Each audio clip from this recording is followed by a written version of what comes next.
And hoping more would show up. We had a very good response to this morning's event, and so I'm sure we're expecting a few more people in the course of the morning. But let me welcome you to the center on behalf of Lee Hamilton, our director, and on behalf of the Africa program, which I direct. Very happy to have you here, and this is one of those events that I'm really happy to be hosting because we're including two very close friends of mine. Leanne, who you'll hear about in a few moments, was a doctoral fellow here at the center, and we worked very closely with her when she was working on her dissertation.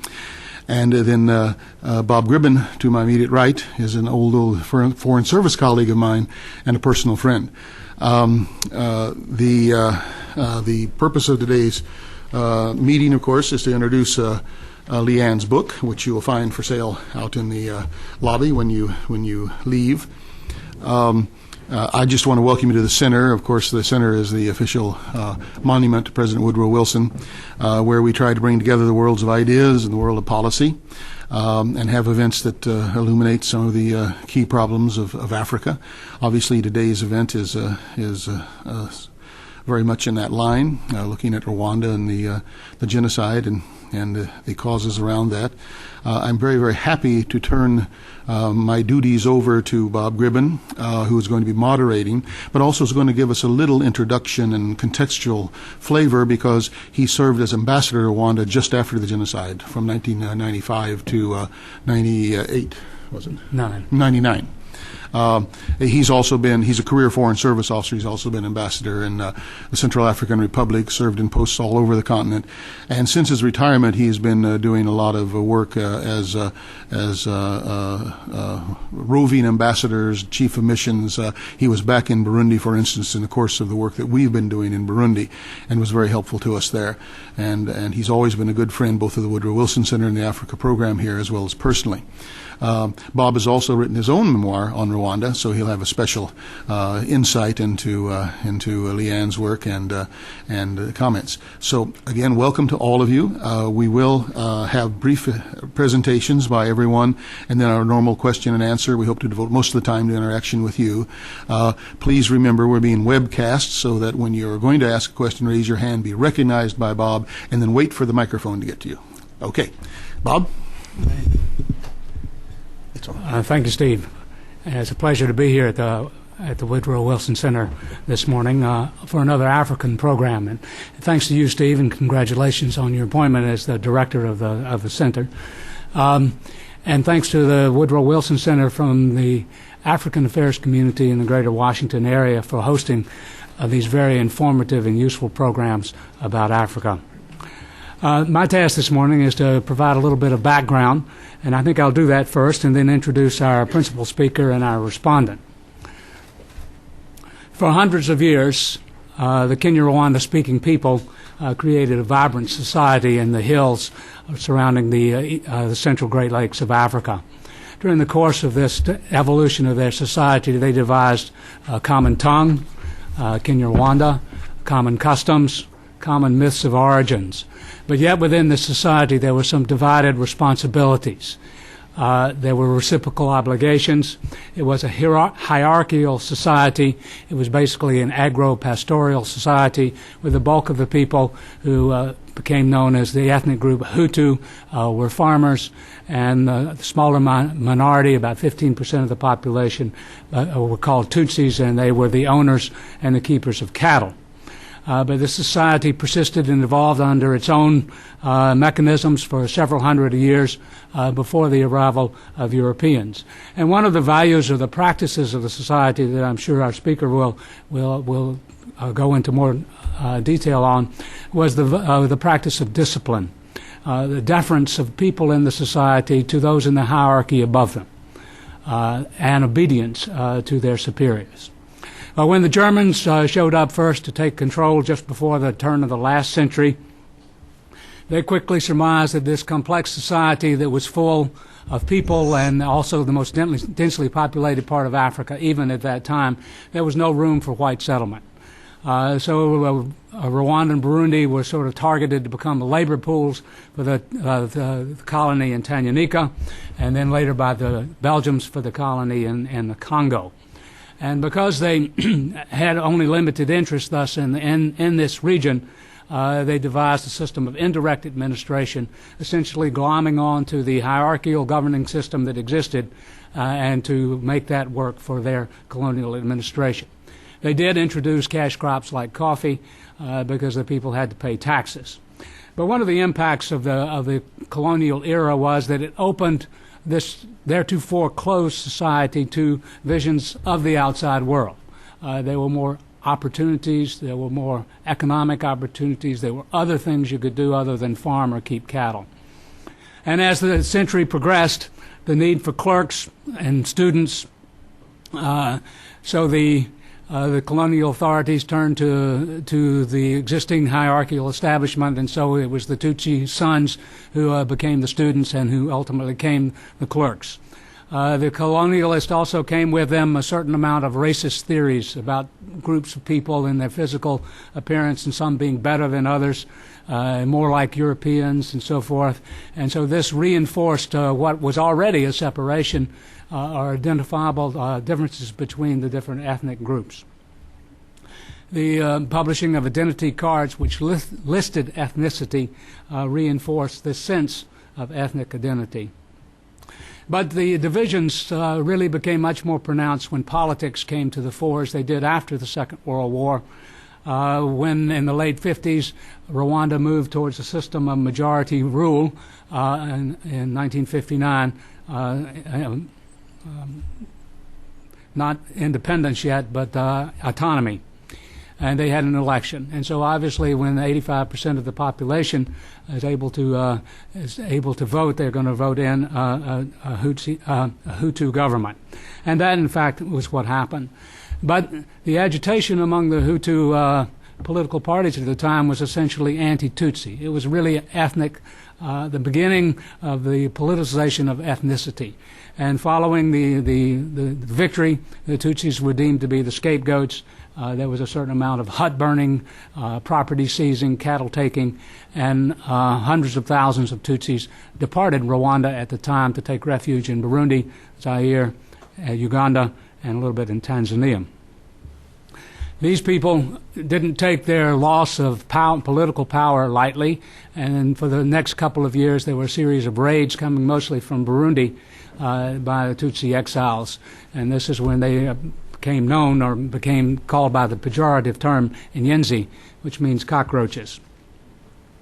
But then under the independent governments of Gregoire Kayibanda and later Juvenal Habyarimana, it seemed that the ethnic equation was pretty well settled, that the Hutus were going to rule Rwanda. They had 85% of the people. I was there at the time in the mid-'80s, and it seemed to us in the U.S. Embassy that the issue of democracy, or well, of ethnic rule, was pretty well settled. You might have elections, but almost certainly you would have Hutus win those elections given their numerical superiority. But still, the government, even though it had a quota system for Tutsis into education and into the government service, would still play the ethnic card whenever some issue came up. And so this kept alive, if you will, this sense of identifying the Tutsis as a political enemy. This, of course, became more acute in 1990 when the Rwandan Patriotic Army deserted from the Ugandan National Resistance Army and invaded Rwanda. And this invasion rekindled fears and hatreds of ethnics along ethnic lines, and led to accusations by the government of Rwanda at the time that the Tutsis were a fifth column, and you saw the beginnings then of the more systematic development of hate radio and other devices to stigmatize the Tutsis. The issue came to a head in 1993, essentially when the coalition government that had taken over, or was to take over really, in Kigali, which was a coalition or a bringing in of some of the newly developed political parties, moderate political parties, into the government. This government essentially lost the Arusha Accords negotiations to the much better prepared Rwandan Patriotic Front negotiators. And so the people around President Habyarimana, his kitchen cabinet called the Akazu, sort of saw that the writing was on the wall for them, that they were finished. and that they would lose political power, they would lose station, they would lose control. And so they resorted then to the demonization of the Tutsis again, and developed the idea for the genocide. You have to recognize that genocide is not just an atavistic eruption of ancient hatreds.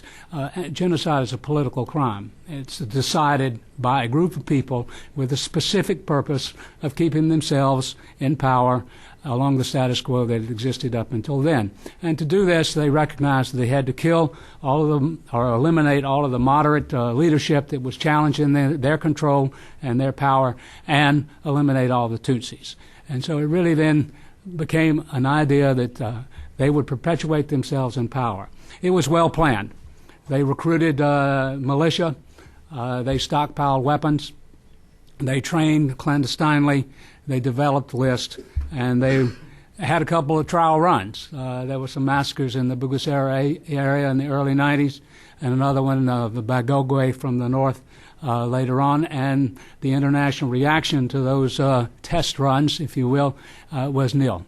And so they said, well, if the international community is not going to step in, then we can certainly go ahead.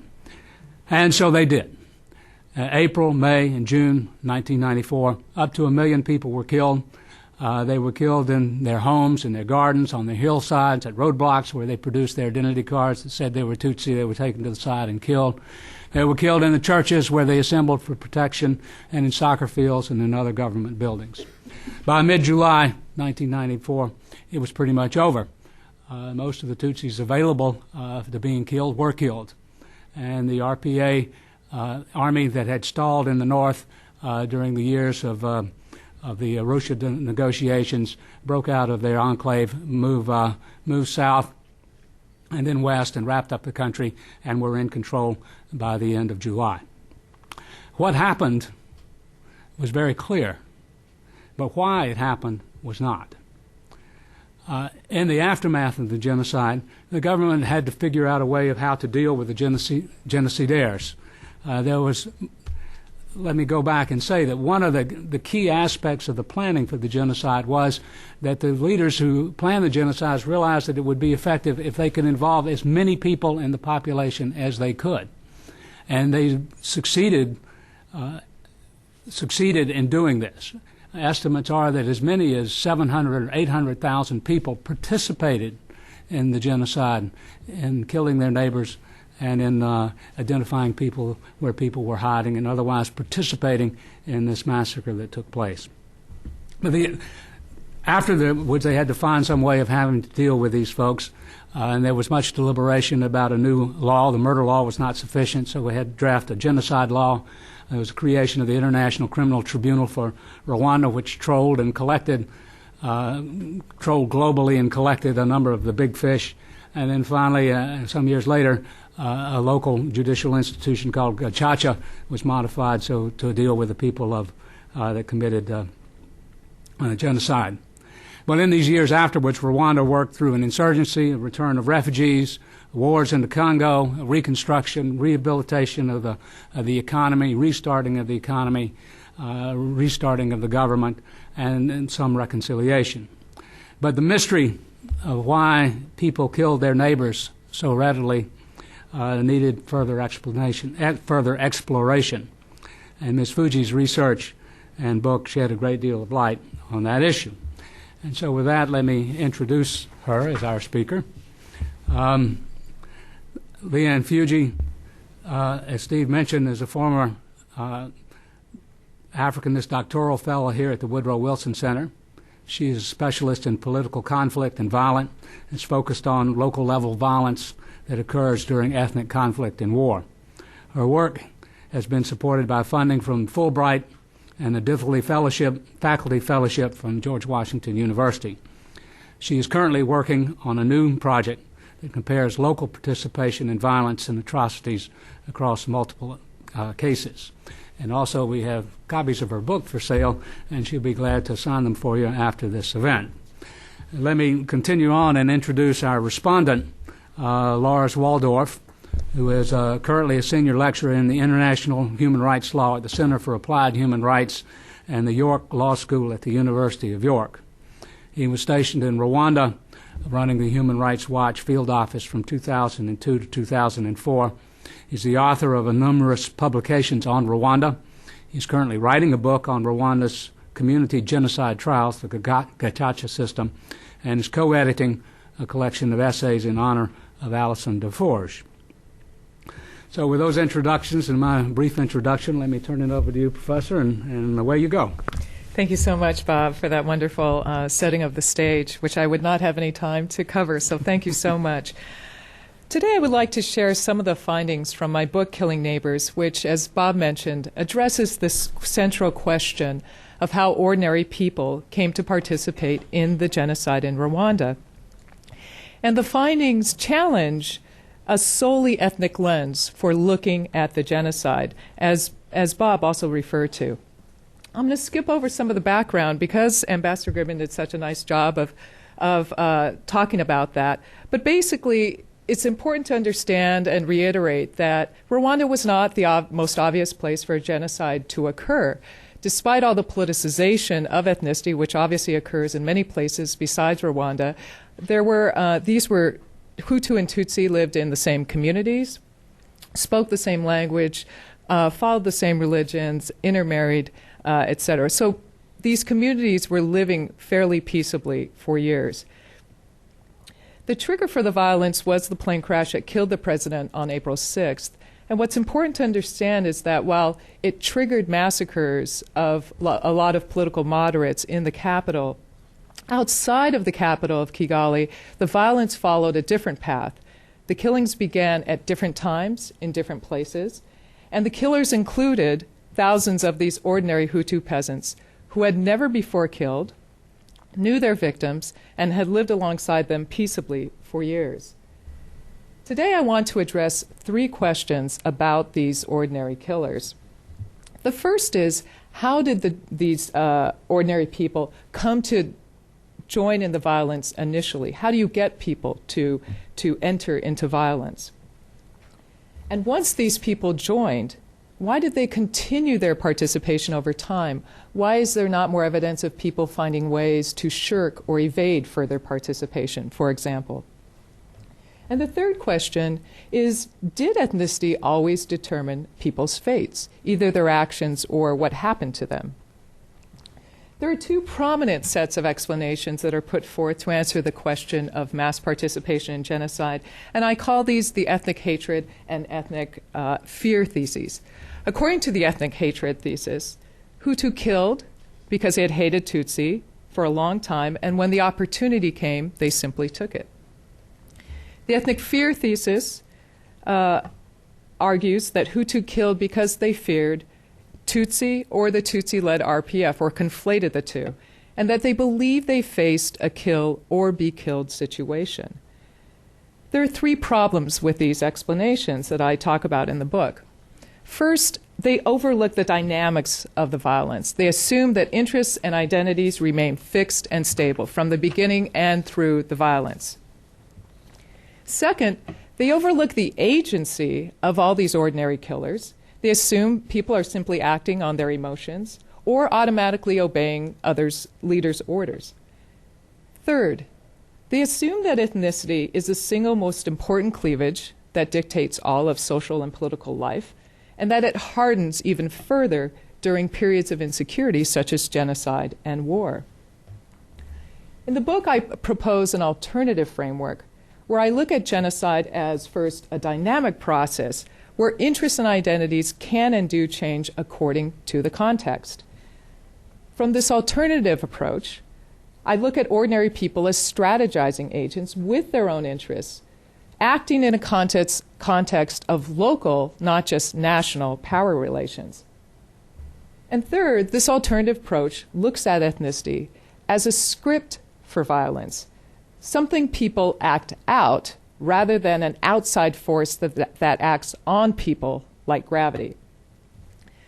When observers such as journalists and scholars talk about ethnicity, we're oftentimes talking about one specific set of constructions, what I call state-sponsored ethnicity. And these are the forms of ethnicity that are most visible through state institutions like identity cards, census categories, quota systems. all of which were in place in Rwanda for a long time, as Bob mentioned. And they assume that state-sponsored ethnicity is the main or only form of ethnicity, while my alternative approach argues that state-sponsored ethnicity is but one form among many.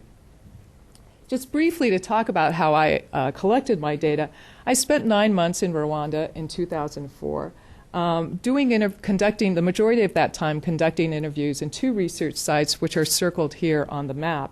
One to the north of Kigali, which I call Kimanzi, and another site just south of the capital, which I call Ngali. I've changed the names of both the sites and the people I'll mention today to protect identities. During my field work, I conducted 231 individual interviews with 82 different people, so I was talking to a lot of the same people repeatedly. And in addition, I did 2 group interviews. The theoretical framework that I use to answer the question of mass participation is derived from sociologist Mark Granovetter's work on this concept of social embeddedness. And Granovetter makes a very smart point when he says that all behavior is embedded, all human behavior is embedded in networks of social relations. So large-scale deeds, wars, bank heists, genocides, require and depend on prior social relations. Utilizing Granovetter, I disaggregate this big lumpy category called the masses to identify key sets of actors, because everybody is not doing the same thing during the genocide. I identify local leaders, their collaborators, but I focus on the actions of one group which I call joiners. Joiners were the lowest level participants in the violence. They did not lead or organize the genocide, but they were the ones tasked with, ordered to, carry out the violence in the 2 sites. Methodologically, these joiners were prisoners, people who were detained at the time in prison and had confessed to participating in the genocide in exchange for the possibility of a reduced sentence. So the first question is, who are these joiners? And it turns out they are indeed ordinary people from their communities. Their average age is 32. They're all married with children. Most of them state their profession as cultivator or umuhinzi, and many of them have Tutsi family, friends, and even spouses. As Granovetter would lead us to expect, joiners were linked to their communities and to each other through a dense set of social ties. These ties were multiplex in the sense that people were tied to one another in multiple ways. So the same person might be your brother-in-law, your geographic neighbor, and also your local authority. These ties crossed ethnic lines through marriage, work, school, and friendships. And there were, to be sure, rivalries and hatreds in these communities, but those rivalries and hatreds did not necessarily fall along ethnic lines. So going back to the first question that I raised at the beginning, how did joiners join initially in the violence? I identified 2 different pathways, one in each site. In Ngali, the site in Gitarama, leaders used family ties to recruit people into the local killing groups. Following the president's plane crash, the interim authorities, who were in fact the sponsors of the genocide, appointed a new conseiller or local leader for Ngali. The new conseiller takes over, appoints new local authorities beneath him, organizes local men from the sector into these killing groups, which are initially tasked with burning and looting Tutsi homes, and a week later these activities escalate to killing Tutsi. Scott Strauss, in his book on the Rwandan genocide, speculates that recruitment in these rural areas was random, but my data indicate that it was in fact targeted, that leaders used ties of family to target male family members, cousins, nephews, uncles, brothers, and threatened to kill them if they refused. In the northern site, in the province of Ruwenzori, the pathway to joining was through what I call a self-reinforcing process, which usually began with some kind of external trigger. This trigger would cause rumors to fly, officials to give orders to the population, and joiners to exchange information to try to make sense of the situation and decide how to act. Each step taken in these groups of joiners created momentum for the next, generating ties among these joiners in the group that overrode individual doubts or hesitations, making it harder at each step for any individual joiner to step out of the group and refuse to go along with the next step. The example that I cite today is a joiner I call Stefan, who participated in a massacre of Tutsi that occurred in 1991, shortly after the start of the Civil War. So this is one of those practice runs that Bob had referred to in his remarks. The trigger for this killing that Stefan participated in was an RPF attack on a nearby town. This attack caused the authorities to order the population to root out spies that were hiding among their neighbors. There was a rumor that the sole Tutsi neighbor of Stefan, somebody he considered a friend as well as a neighbor, was hiding spies in his house. So a group of 12 to 15 men gathered. They discussed the rumor. They decided what to do. They set a time and day to descend on this man's house. Upon arrival, some of them encircle the house to prevent escape. One of them throws a rock on the roof to make the man come out. The man comes out, and in this case, he's actually brandishing a machete and manages to strike a first blow. The group kills him instantly. Inside, they find no spies, just the man's frightened mother and sisters. The example of Stefan underscores the importance of prior interactions with and among his group in overriding Stefan's hesitations. Stefan said he did not think this man was harboring spies, but he went along anyway. These interactions with his group were critical in helping to pull Stefan along.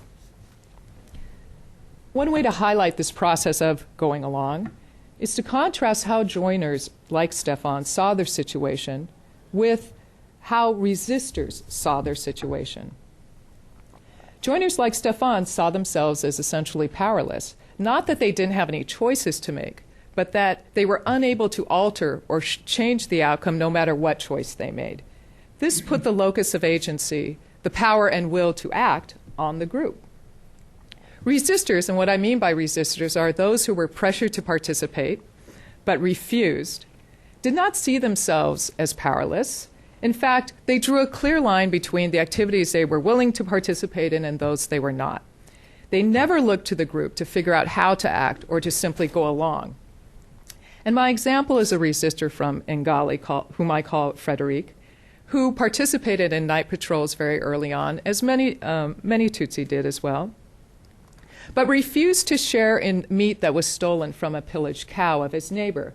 When I asked him why, he said simply, because it's wrong to eat stolen meat. Joiners, by contrast, never talk about right or wrong, and I don't think this means that they did not know the difference between right or wrong, only that notions of right or wrong did not figure into their thinking or their actions. So to summarize, joiners came to join in the violence one of two ways: through targeted recruitment patterned by family ties. And this finding goes against the argument that those who participated did so because they were afraid of Tutsi as a group, their Tutsi neighbors. Sometimes, in fact, their object of fear were other Hutu in their community. The second pathway was the self-reinforcing violent process that bound joiners to the group in ever more powerful ways. This finding somewhat supports the ethnic fear thesis. People were afraid of the RPF, and they were afraid of the rumors that their Tutsi neighbors were hiding spies. But it also shows that the mechanism, the motor for joining, also lied in this incremental process that created its own momentum and helped to pull people along, like Stefan, unwittingly into violence. But it's one thing to go along initially, and quite another to continue participation in genocide over time. Why did joiners not find ways to shirk or get out of it? Why did they continue? To answer this question, we need to look at the form that the killings took. Killers killed in groups, not individually.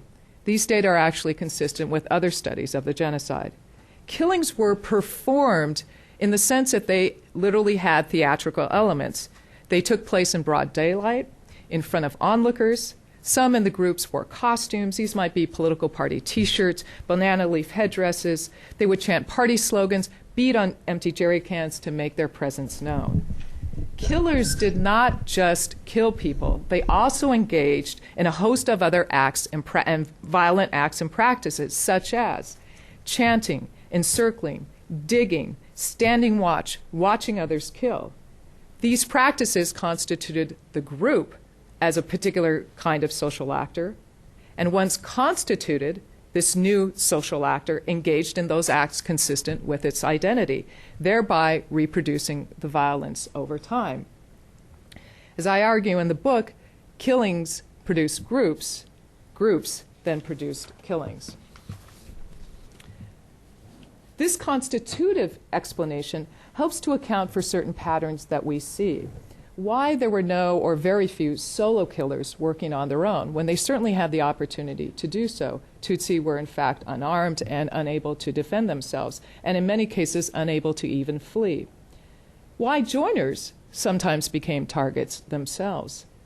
And I argue in the book because this group identity of this social actor adhered to groups, these killing groups, only in the context of hunting and killing Tutsi.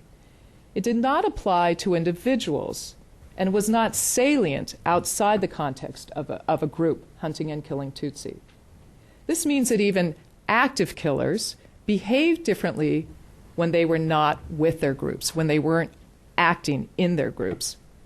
And also why certain active killers could be even seen differently on an individual basis, why certain active killers were even targeted themselves, accused of harboring Tutsi, having Tutsi family members, etc. This finding goes against the argument that ethnic hatred drove people to kill, and emphasizes more that the killing in groups, this act of killing in groups, transformed people's identities and interests. The third question is, did ethnicity always determine people's fates? And the answer is, not always. There were two mediating factors at the micro level. The first was ties of friendship that led joiners to help and even save Tutsi in certain situations. So these are people who are both participating in the violence in certain contexts, and then in other contexts actually hiding or helping Tutsi. The second mediating factor is immediate social context. In groups, joiners tended to go along with the violence, and alone they acted differently. I'm going to talk about three joiners who illustrate how these mechanisms worked. The first was a man I call Michel, who helped to save 4 Tutsi, along with 2 of his siblings. The 3 of them helped to save these 4 Tutsi neighbors. But at the same time, he participated and admitted to participating in the murder of a stranger who came to his house one day looking for directions. He detained the man long enough for the roadblock leader to show up. The roadblock leader interrogates the man. Both escort the man to the roadblock where he is killed. So why would Michel not try to help this man? First, because the presence of the roadblock leader constrained the options Michel saw. But second, and just as importantly, I believe, because unlike the 4 Tutsi he was hiding, Michel had no ties to this stranger. And this lack of ties may have meant the difference between trying to help this man rather than go along, however reluctantly, with his murder. Eugène was a Tutsi who joined one of the killing groups, he said, to save himself. Eugène joined one of these killing groups despite having obtained a stamped document from the former Conseil that said this is a Hutu who has lost his identity card and will get a new one after the war. Why would Eugène join one of the killing groups to try to save himself? Well, first, the group he was joining was not a group of strangers. It was a group of longtime friends who were willing to camouflage him, not turn on him. These prior ties of friendship enabled Eugène to calculate that joining, not fleeing, was his best strategy of survival. The third joiner is a man I call Olivier, and by his own account, he was an extremely active killer. And when I asked him at one of my last interviews if he ever saved anyone, thinking that this was a golden opportunity for him to present himself in a better light, he surprised me and said no. It was impossible to save anyone. And then he went on to give an example. One day, he was walking along the road and ran into a Tutsi boy who was fleeing. He told the boy to take a different path to avoid the killing group that was along the path the boy was on. The boy took the advice and survived the genocide. Why would Olivier help this boy? My first hunch, of course, was that he had some special connection. And I asked him, did you have some special tie to this boy? No. Then why? Why did you do that? He replied, because I could, because I was alone. Alone, Olivier saw different options than when he was with the group.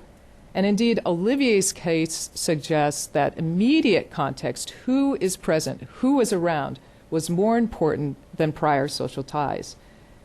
As these profiles show, prior ties of friendship and or immediate context, whether someone was alone or in the presence of an authority or killing group, attenuated murderous behavior at certain moments. This finding again goes against the argument that ethnicity alone always determines people's actions and fates. Prior ties of friendship and context still mattered.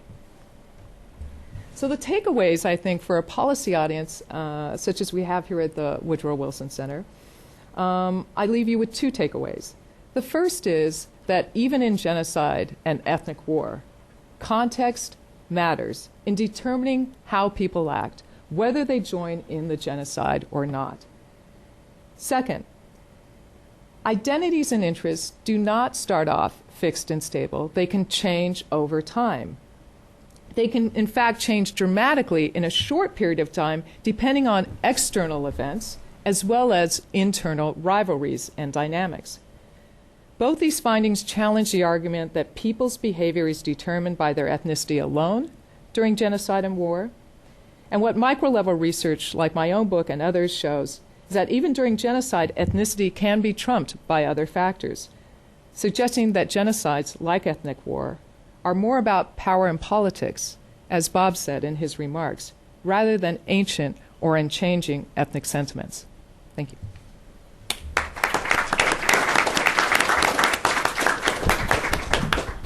Thanks very much. It was a very interesting presentation. Lars? Thanks very much. It's a great pleasure to be here at the Wilson Center this morning. And in my remarks today, I'm going to do three things. First, and rather obviously, I'm going to comment on Leanne's book. Second, I want to flag some issues where further research, I think, is still needed. And third, I want to spell out some of the larger implications of Leanne's findings, again, sort of on a policy front. To begin, it's difficult to make sense of the Rwandan genocide. For one, it lacks a charismatic leader, a Hitler or Pol Pot. Second, there is not as much evidence as was initially believed that it was fully planned. In a recent and remarkable decision, the UN's International Criminal Tribunal for Rwanda found that the presumed mastermind of the Rwandan genocide, Colonel Bagasora, was in fact only in charge for 3 days, the first 3 days of the genocide, and it actually acquitted him of conspiracy to commit genocide. So the UN tribunal has not found evidence yet of a conspiracy, of an overarching conspiracy for genocide. Finally, however, the most perplexing aspect of the genocide is what motivated so many otherwise ordinary individuals to participate in the violence and to participate often against their neighbors. Leanne's book makes an immensely important contribution to our understanding of why neighbor turned on neighbor. And in doing this, she builds on but also extends the path-breaking work of Alison Deforge and Scott Strauss on the local dynamics of Rwanda's genocide. Her book skillfully challenges the prevailing explanations for mass participation in the genocide. It wasn't ethnic hatred and it wasn't ethnic fear. Rather, the genocide was scripted by national actors but performed with considerable improvisation by local actors. As she writes, quote, state-sponsored ethnicity is not an external force that acts on people, but is a script for violence that people act out. So that leaves a lot of room for individual agency and contextual contingency. She further explains that, quote, what mediated between the script for genocidal violence and people's actual performance in a given moment were local ties and group dynamics. And I think her book really breaks new ground here by identifying the local social networks as a key mechanism through which many individuals joined in the killing. Leanne's explanation also tallies with the testimonies that have been emerging over the last several years in the 12,000 or so community courts, or gacaca, that have been dealing with all aspects of participation in the genocide. In gacaca, participants rarely talk about ethnicity, let alone ethnic hatred or ethnic fear. They also rarely mention ideology or propaganda or hate radio. Rather, their testimonies are resolutely parochial and fairly banal. They talk about how local social networks, greed, and pre-existing grievances led them to participate in the violence. There are two key themes that run through Leanne's book, and they relate to identity and agency. Identity. As the book makes clear, identity is not fixed, and it's always being refashioned through individual actions, group dynamics, and social networks. Even at the height of the genocide, a genocide based on ethnicity, identity was malleable. Individuals often inhabited multiple categories: perpetrators, victims, bystanders, and rescuers, simultaneously or successively during that period of violence. And she tells, as she told this morning, the amazing story of a Tutsi man who joins the Hutu killers, even though they know full well that he is a Tutsi. The second theme in the book is that individual actors had agency. She acknowledges that some Hutu were pressured into joining the massacres, but she never loses sight of the fact that at bottom, joining was always a choice. And she rightly reminds us of those who made very different and often very risky choices, the Hutu resistors and especially the Hutu rescuers.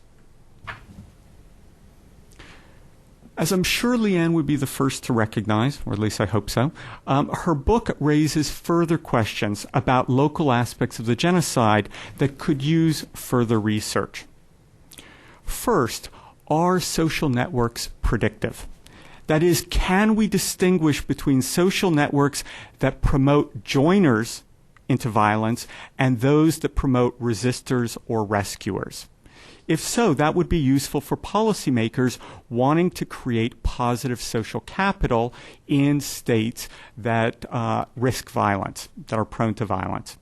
Second, what is the role that greed and opportunism played in the decisions of people at the local level to join the violence and then stick with it? For example, in one gacaca, and again this happens oftentimes, in one gacaca I remember a man described how he joined his neighbors who were going off to steal a Tutsi woman's cow. And then in the process of stealing it, someone suggested, hey, if we kill her, then once the violence ends, we don't have to pay the cow back to her because she won't be around to pay it back to. And so again, he then goes further and participates in the violence that kills the woman. So again, wanting to understand the role that greed and opportunism play. Finally, her book briefly notes the importance of examining the particular expressions of genocidal violence. But I think it needs further exploration. Why was there so much seemingly gratuitous cruelty to the killings? Did perpetrators feel a greater need to dehumanize victims who were their neighbors?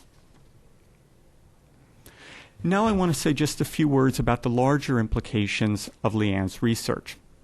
I think first, policymakers should not lean on the notion of ancient ethnic hatreds as justification for non-intervention in genocidal or ethnic violence. Okay? There may be other reasons, political reasons certainly, for non-intervention, but ancient ethnic hatreds, sort of Robert Kaplan's famous thesis that influenced the Clinton administration, particularly in Bosnia and to a lesser extent in Rwanda, just doesn't hold. Second, Leanne's book points up the considerable disconnect between how genocide actually happens at the local level and how the law conceptualizes it. the international law of genocide is rooted in the ethnic hatred hypothesis that her book so skillfully demolishes. Furthermore, most of the joiners that Leanne interviewed seem to lack what the law makes genocide's defining feature: the perpetrator's special intent to destroy the ethnic group as a group. So if we want to criminalize genocidal acts more successfully, in a way that better punishes and deters, we may need to rethink international law. Third, the current Rwandan government explains the genocide largely in terms of a mix of the ethnic hatred and ethnic fear hypotheses. An obedient peasantry slavishly following genocidal propaganda and the orders of national elites. And this explanation is then used to justify the need for tight social control, restrictions on the media, and re-education of the population. And over the past few years, the government has criminalized an enormously broad range of speech and acts as genocide ideology. But Leanne's work suggests that the government's emphasis on rooting out ethnic thinking and this broad category of genocide ideology may be misdirected and may do little for future conflict prevention. Finally, I want to just note that state-sponsored ethnicity in post-genocide Rwanda is again a script that ordinary folks often deviate from. And identities today remain fluid. If people want, there's a very interesting article that was recently published in the Journal of Genocide Research by Lindsay McLean-Hilker, who looks at ethnic identity among Rwandan youth. She's doing it in 2004, and a lot of what she's finding about ethnic identification is very similar to what Leanne describes, not only in her historical chapters, but also in her chapters on the genocide. Thank you very much. Okay. Thank you, Lars. We have time for some discussion, so let's open the floor. Someone have a microphone in the back? Just got it. They're getting them. Okay.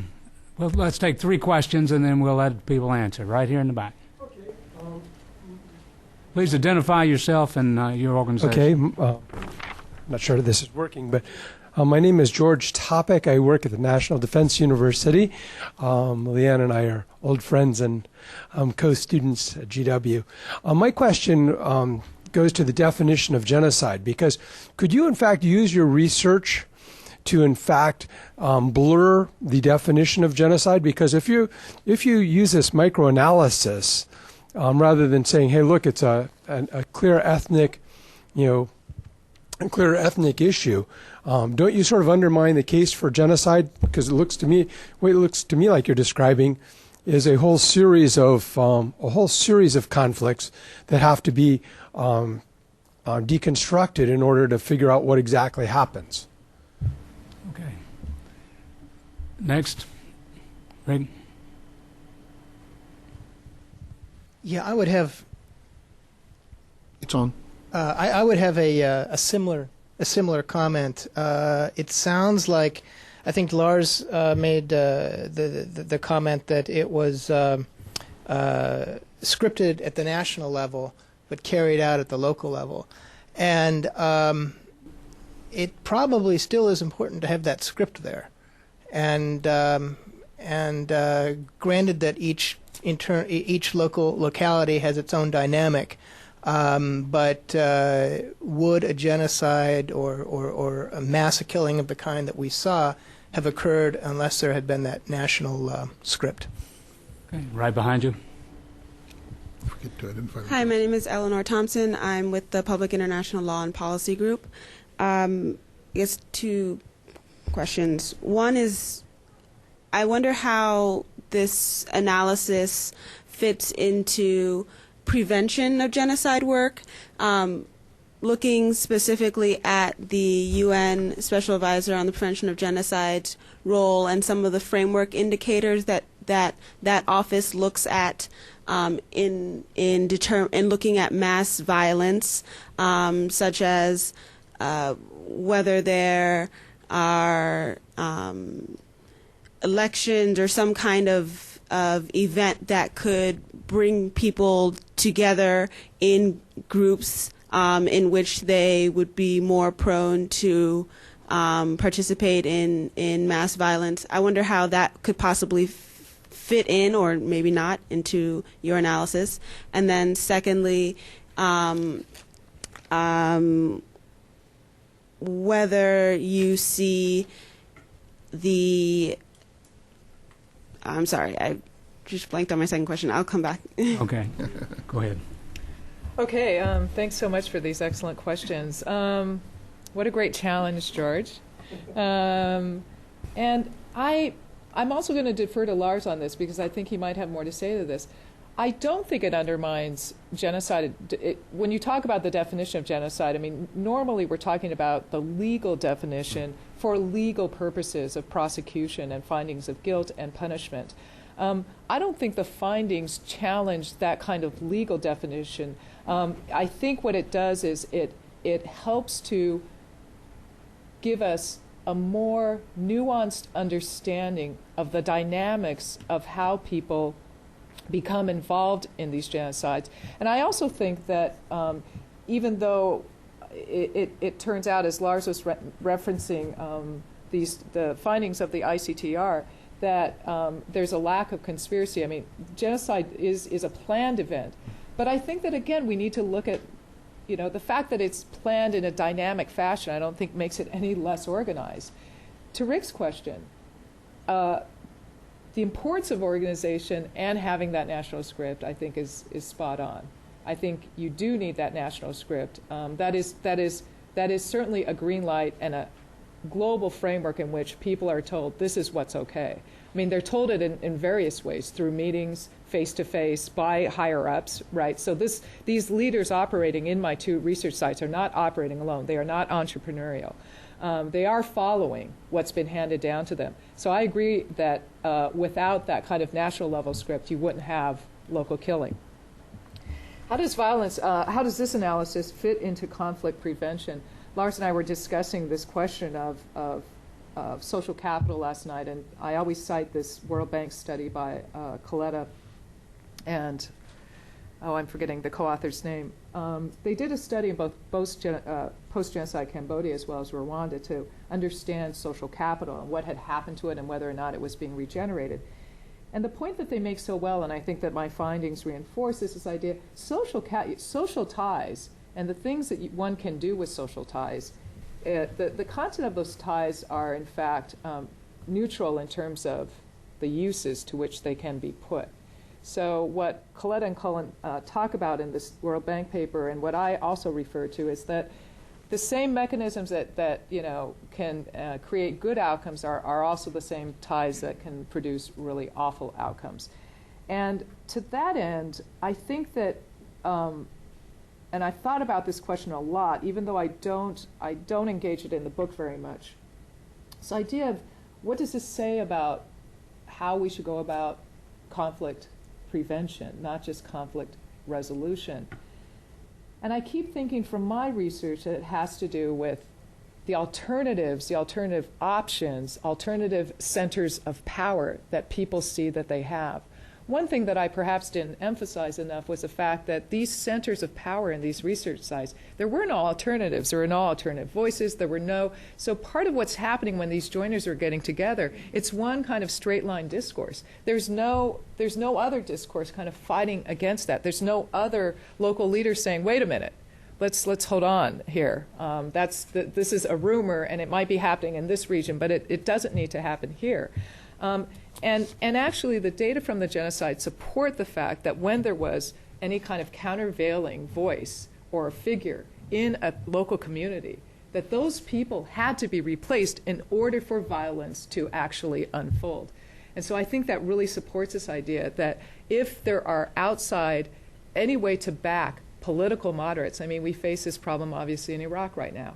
If you can identify and give backing to political moderates, even at the local and regional levels, you go far in presenting some kind of alternative scenario to people who are trying to figure out, gee, what do I do? There's a war going on. I'm really afraid.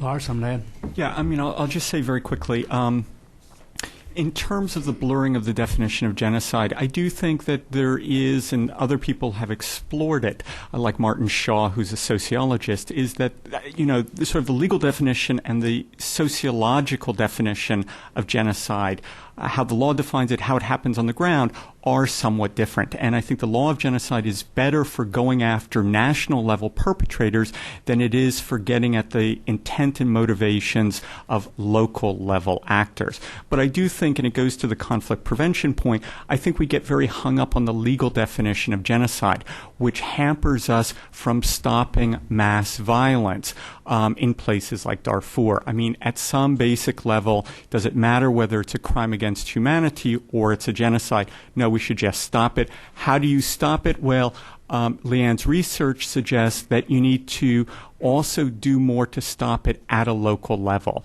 And again, this was something she was mentioning to me last night, but putting in sort of local observers, something that Dallaire did in some of his very frustrating work in Rwanda during the genocide.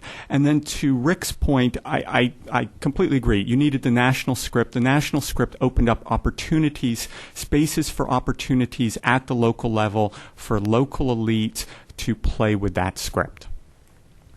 Okay, another round. Here in the back.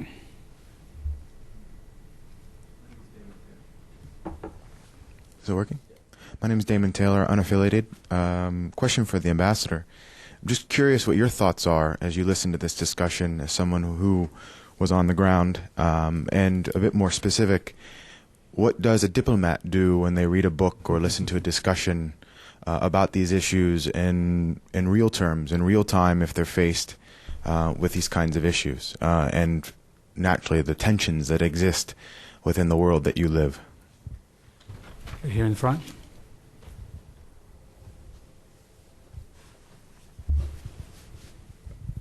My name is Bernard Landoni. I'm a master's candidate at George Mason University. My question is on two things. The first thing I have in mind is that during the time the Hutu dominated, I would say the Hutu regime was taking place, there was this kind of deprivation that the Tutsi felt at that time. Now, looking at the current situation, the present government that is in place in Rwanda today, I feel that there is also some kind of deprivation in the sense that the same thing which happened to Tutsi when the Hutus were in place is also happening today in the sense that in terms of political power, the Hutus are being deprived. Now, do you think that, if you may, is this lead to another form of conflict in the future? Because once we have one population which in the past felt deprived, and the same people now are also feeling deprived, do you think there is any room for future conflict? Okay. One more in the back. I'm Nathan Turner. I work with the Interagency Working Group on Human Rights. Ambassador Gribbin mentioned in his remarks the importance of obedience in Rwandan society. I'm wondering, to what extent do you think that is a factor? And pointing to your current work, is that a factor across incidents? Okay, let's answer those. I'll start, and the one was directed to me. Unfortunately, when you're on the ground and something is not happening quickly like this, you don't have the advantage of the sort of insight that can be developed from research after the fact. But nonetheless, you do try to find out what's going on as best you can and react to it. I myself interviewed a number of people in prison, both adults and children. I found that the children were the only ones who readily admitted their involvement in the genocide at the time. Everyone else was saying, well, I had to go along, I was just following orders, I'm really innocent, I shouldn't be in here. And so it's taken a while for the impact of the events even to settle on the people who were involved. Hindsight's a wonderful thing, and if we had it, we'd all be better off. And I think that there are a lot of lessons to be learned from the Rwandan genocide, and there are a lot of lessons, I think, that have been learned from it. I think that some of the lessons are on the UN sort of peacekeeping side, policy side. We've revised how we operate peacekeeping.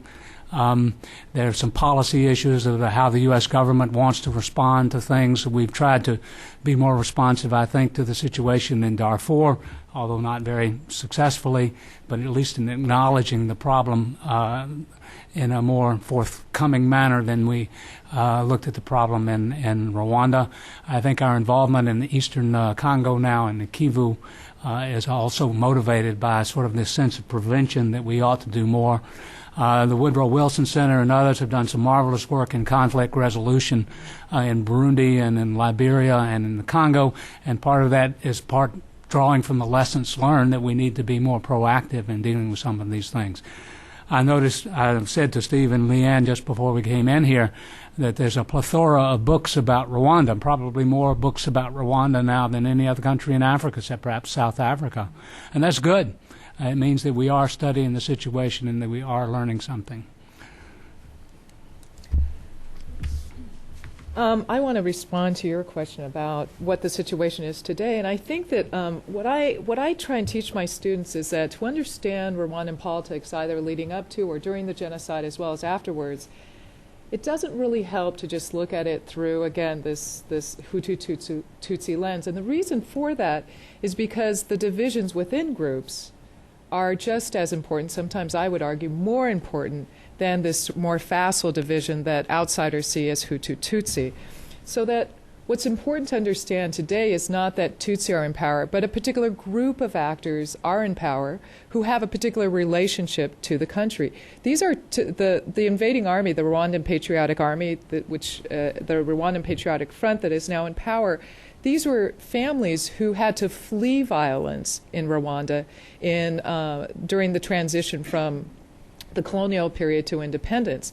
So these are people who grew up outside of the country, and they have a particular relationship to each other and to the country themselves, which is not the same experience of Rwandans who grew up and lived through and survived the genocide. So there are important divisions that I think we need to look at if we want to understand the genocide, and these would be mostly intra-Hutu divisions, i.e. regional differences, rivalries, but also even today between, say, Tutsi and Hutu who have lived through these events, as opposed to those who have come back to the country with the victory of the RPF after the Civil War. I don't want to make predictions. I'm a political scientist who doesn't like to make predictions about whether this leads to... Certainly there's conflict. And I think that's what's important. I think that and we should always expect this kind of conflict. Whether that conflict leads to violence, I think, is... I'm going to defer... I'm going to have Lars make those predictions. There are certain conditions that are definitely make certainly prospects for violence more likely. Political repressions, stifling of press, broad laws that criminalize even certain kinds of discourses. But I cannot predict whether that kind of conflict will actually lead to violence. To what extent was obedience a factor? I think that's also a great question. That is another very prominent explanation. We also hear this in the case of the Holocaust in terms of ordinary Germans, or Germans are obedient. I think that and this comes from just my experience of spending time during my field work, I think what looks like obedience to us on the outside is more complex than just blindly following orders. There were lots of people, prisoners, who said, well, I was just following orders. And I think that we need to go beyond that and sort of question that and peel away that answer. First of all, that's a very stock answer. Second, it sort of minimizes the agency of these actors. And I was sort of determined to pull that away and to see what was behind that. If there is a cultural trait of blind obedience, then the question is, then why didn't more people participate? And so, and because it's such a self-serving answer for these men in prison to say, well, I was just following orders, that I really want to understand, well, how did they coerce you? And there definitely are people who were coerced, but coercion itself, it wasn't a type of coercion where somebody had a gun pointed to you to your head all the time. This is not to say that people weren't genuinely threatened, and that the fears they had were real. But there were choices people made, I maintain in the book, and that agency sort of, comes in and out, that people felt more or less forced in a given moment, and then found other moments where they were able to sort of get out of having to participate. And I think that's what's so important. So from my data, I reject the obedience hypothesis in my book. Yeah. Lars, you have something to add? Yeah, just very quickly, I would also agree with Leanne that I don't agree with the obedience hypothesis. I think there were lots of instances of disobedience even within the genocide. Not even the resistors, rescuers, but there are some famous episodes where people killed, and then the authorities, the genocidal authorities, told them, you got to bury the bodies. They're becoming a health hazard, and people refused to bury the bodies. Okay, so there were episodes of disobedience within the genocide. What we see in post-genocide Rwanda is, again, there is currents, sometimes more hidden, of disobedience. So, for example, gacaca was supposed to be voluntary. People were supposed to go to these community courts to deal with the genocide on a voluntary basis, and very quickly people started not showing up. And so the government had to resort to coercive strategies to get people to show up. So, again, leading to the view, my sense that this is not any more an obedient population than others, but they have the ability at certain times to mimic obedience when it suits their particular interests. Going back to Bernard's question, I completely agree with Leanne. You don't want to look at this in terms of monolithic Hutu-Tutsi terms. I would say, I guess, two things. One is that it is worrisome that when the RPF came to power after defeating the genocidal forces in 1994, they really did create a fairly broad-based unity government. And over the years, you have seen a lot of people, both Hutu and Tutsi, who were not as closely allied to the RPF, leave the government, become marginalized, become imprisoned, arrested, disappeared, what have you. And so the circle of power has narrowed considerably. And I don't think that's healthy for any society. I think in terms of potential conflict drivers in the future, I think a main one is how land reform shakes out in Rwanda today, because that's going to affect 90% of the population. I do not think that there's prospects for another genocide in Rwanda. There may be episodes of ethnic violence in the future, but the genocide was a very particular historical confluence of factors that just don't exist today. And partly the Rwandan government has been very smart, and they haven't allowed there to be large refugee populations outside the country because they understand that creates dynamics for potentially mass violence. Okay, I think our time has come to an end here, so let me thank you all for being here, and thank our presenter and our panelists for their participation. Let me remind you that books are for sale outside, and please buy one. Thanks very much. Thank you. Thanks. Thank you, Bob.